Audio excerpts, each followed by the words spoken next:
ఇది ఆన్లైన్ ఉన్న ప్రత్యేక దేవుని బిడ్డ కూడా మన ప్రభువైన యేసుక్రీస్తు ఘనమైన మీ అందరూ శుభములు తెలియజేస్తున్నాండి. అందరూ బాగున్నారు కదా. ఈరోజు వాగ్దానంగా వాక్య ధ్యానాంశంగా ఇది లూకా సువార్త అండి, 70వ పేజీ. లూకా సువార్త 17వ అధ్యాయము 17వ వచనం అండి. నేను చదువుతాను, దేవుని బిడ్డలారా మీరు గమనించండి. అందుకు యేసు 10 మంది శుద్ధులైరి, ఆ 9 ఎక్కడ అని దేవుడు మన ప్రభువైన యేసు ప్రశ్నిస్తున్నారండి. సో ఇక్కడ ఈ లూకా సువార్త 17వ అధ్యాయంలో నేను 11 నుంచి 18 వరకు జరిగిన సంభాషణ మీకు వివరిస్తాను, దేవుని బిడ్డలారా. ఆ రోజుల్లో యేసుక్రీస్తు ప్రభువారు సమరయ గలిలయ మార్గం నుంచి ఒక గ్రామానికి వెళ్తున్నారు. ఆ ప్రభువారు ఒక గ్రామానికి వెళ్ళినప్పుడు ప్రభువారికి ఒక 10 మంది కుష్ఠువులు ఎదిరారంటండి. వాళ్ళు కుష్ఠు రోగం తెలుసు కదా, ఎంత భయంకరమైన రోగం అది.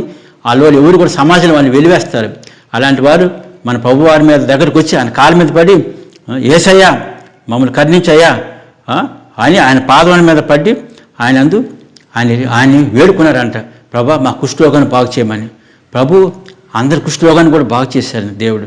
ప్రభు బాగా జరిగిన తర్వాత వాళ్ళందరూ కూడా శుద్ధులైపోయారు, అందరూ వెళ్ళిపోయారు. కానీ ఒక్కడే వచ్చారంట వెనక్కి. ఎందుకంటే కృతజ్ఞత భావం ఒక్కడే ఉన్నారు, కృతజ్ఞత భావం. అందుకే అంటున్నారు ప్రభువారు, అందరూ శుద్ధులేరు కదా, ఆ 9 ఎక్కడని చెప్పి ప్రభు ప్రశ్నిస్తున్నాడు. దేవుని బిడ్డలారా, ఎందుకు ప్రభు ప్రశ్నిస్తున్నారంటే అందులో వచ్చిన ఒక్కడే వచ్చాడు, కుష్టి ఒక్కడే బాగుని ఒక్కడే వచ్చాడు. మిగతా వాళ్ళు కూడా అందరూ స్వస్థపడ్డారు, వాళ్ళంతా శుద్ధులేరు. కానీ వాళ్ళు కృతజ్ఞత భావం లేదు, దేవుని బిడ్డలారా. కానీ ఒక్కరికి ఉందంట, ఆ ఒక్కడు సమరయుడు. ఆయన వచ్చేసి మన యేసుక్రీస్తు ఆయన పాదాల మీద ఆయన వేడుకొని ఆయన ప్రభునామని మహిమపరిచాడు. దేవుని బిడ్డలారా, మనం కూడా దేవుని బిడ్డలారా, మనం కూడా దేవుని దాని అనేకమైన దీవెనలు బహుమానాలు మనం పొందుకుంటున్నాం.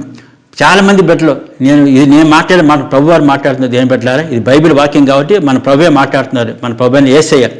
అందరూ కూడా ఉద్యోగం వచ్చిన తరకి ప్రభా అని తిరిగావు, నాకు ఉద్యోగం కావాలని చెప్పు. మంచి ఉద్యోగం వచ్చిన తర్వాత నువ్వు ప్రభు నేను కృతజ్ఞత కలిగి ఉన్నావు దేవుని బిడ్డ. అలాగే చాలామంది మాకు ఇల్లు సొంత ఇల్లు దేవా, మాకు సొంత ఇల్లు కావాలని చెప్పి చాలామంది అవుతున్నారు దేవుని బిడ్డలు. దేవుడు సొంత ఇల్లు ఇచ్చాడు. నువ్వు ప్రభుని స్తుతించావా, కనపరిచావా, కీర్తించావా, దేని మరిపరిచి దేవుని బిడ్డలు. అలా కొంతమంది చాలా వరకు కొంతమంది మంచి మేర సంబంధం దొరికినాయి. మంచి సంబంధం దొరికిన తర్వాత దేవుడిని మర్చిపోతుంది దేవుని బిడ్డలారా. అలాగే ఈ రోజుల్లో మాకు కొంతమంది అనుకుంటారు ఏం చేశారు మాకు దేవుడు మేలని.